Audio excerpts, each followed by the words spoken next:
عزادارو پانی آتا تھا نا تو حضرت پانی کو دیکھ کے پہلے روتے تھے. پانی لانے والا کہتا تھا مولا میں نے آپ کو تکلیف پہنچائی؟ فرماتے تھے نہیں تم نے مجھے تکلیف نہیں دی. کہ مولا پانی کو دیکھ کے رو رہے ہیں. فرماتے تھے جب بھی پانی کو دیکھتا ہوں مجھے یاد آتا ہے میرا بابا حسین بھائی علی اصغر کے لیے قوم اشقیہ سے پانی مانگ رہا. اجرکم اللہ اجرکم اللہ. مجھے جلدی نہیں ہے، فرصہ دینا ہے. شہادت کی مجلس ہے، تابوت کی زیارت ہے. عزادارو میرے مولا سجاد جب کھانے کو دیکھتے تھے نا تو روتے تھے. کھانا رکھنے والا یا کنیز کہتی تھی مولا میں نے آپ کو تکلیف پہنچائی؟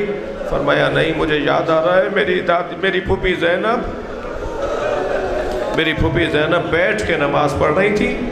میں نے پوچھا پھوپھی اماں آپ عالمہ غیر معلمہ ہیں، آپ بیٹھ کے نماز کو پڑھ رہی ہیں؟ فرمانے لگی زین العابدین کھانا اتنا کم ہوتا ہے، میں اپنے حصے کا کھانا بچوں میں بانٹ دیتی ہوں. بتاؤ کب تک میں بغیر کھائے رہوں گی؟ اجرکم اللہ اجرکم اللہ. خدا کسی غم میں نہ رلائے.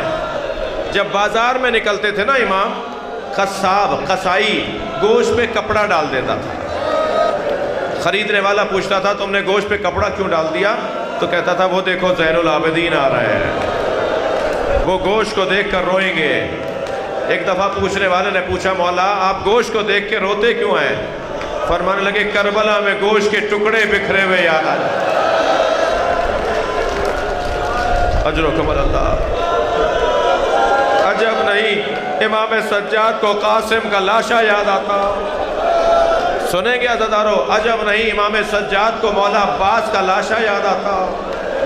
اس لیے کہ مقتل کا جملہ یہ ہے جب حسین مولا عباس کا لاشا چھوڑ کر چلے گئے نا، کیونکہ حضرت عباس کی وصیت تھی مولا میرا لاشا نہ اٹھائیے گا، تو یزیدی لشکر میں ایک بات گشت کرنے لگی کہ عباس ابھی زندہ ہے، عباس اٹھ کے بیٹھے گا. تو 100 تلوار بردار ظالم چلے اور مولا کے بدن مبارک پر اتنی ضربیں ماری کہ جب امام سجاد نے لاشا اٹھایا نا تو لاشا ڈھلک جاتا تھا. اللہ اکبر. اللہ آپ کو جناب سکینہ کی قبر کی زیارت عطا فرمائے. جب آپ شام جائیں نا تو ذرا دیکھیے گا جتنی بڑی قبر جناب سکینہ کی ہے، مولا عباس کی اصلی قبر بھی اتنی ہی سی ہے. جس کا قد اتنا بڑا تھا، جس کا قد اتنا اونچا تھا، اس کی قبر اتنی چھوٹی کیوں ہے؟ مولا سجاد نے جب لاشا اٹھایا نا رونے والوں تو لاشا ڈھلک جاتا تھا، چٹائی میں لپیٹ کے گٹھڑی بنا کے. اجرکم اللہ اجرکم اللہ. میرے مولا عباس کو دفنایا. منہال آئے مولا سجاد کی خدمت میں، مولا کب تک روئیں گے؟ شہادت تو آپ کا ورثہ ہے. فرمایا منہال شہادت ہمارا ورثہ ہے مگر ماں بہنوں کا بغیر چادر کے کوفہ و شام کے بازاروں سے گزرنا ہمارا ورثہ. اجرکم اللہ اجرکم اللہ. تھکیں گے نہیں عزادارو. مجھے 2 منزلیں لینی ہیں.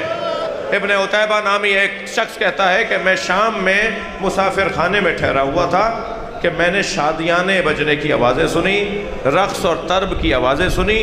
میں نے برابر والے حجرے میں مسافر سے پوچھا کہ آج مسلمانوں کی کوئی عید کا دن تو نہیں ہے، آج مسلمان خوشی کیوں منا رہے؟ کہنے لگا کربلا میں ایک باغی نے خروج کیا تھا، اسے مارا گیا ہے اور اس کے خانوادے کو اسیر بنا کر لائے ہیں اور شام میں اسے مارنے کا جشن منایا جا رہا ہے. ابن عتیبہ کہتا ہے مجھے سمجھ میں نہیں آیا یہ کون ہے جسے کربلا میں مارا ہے. میں اپنے مسافر خانے سے باہر آیا تو میں نے کیا دیکھا، نیزوں کی انیوں پر کٹے ہوئے سر ہیں اور سروں کا روب اور جلال بتا رہا ہے کہ یہ مرنے والے مارے جانے والے اللہ کے ولی ہیں. پھر میری نگاہ گئی کہ کچھ مخدرات ہیں، کچھ بیویاں ہیں جن کے سروں پہ چادریں نہیں ہیں مگر ان کی زبان پر مسلسل تسبیح کے جملے ہیں، شکر کے جملے ہیں، وہ اللہ کو یاد کر رہی ہیں. میں نے سمجھ لیا کہ یہ معمولی لوگ نہیں ہیں.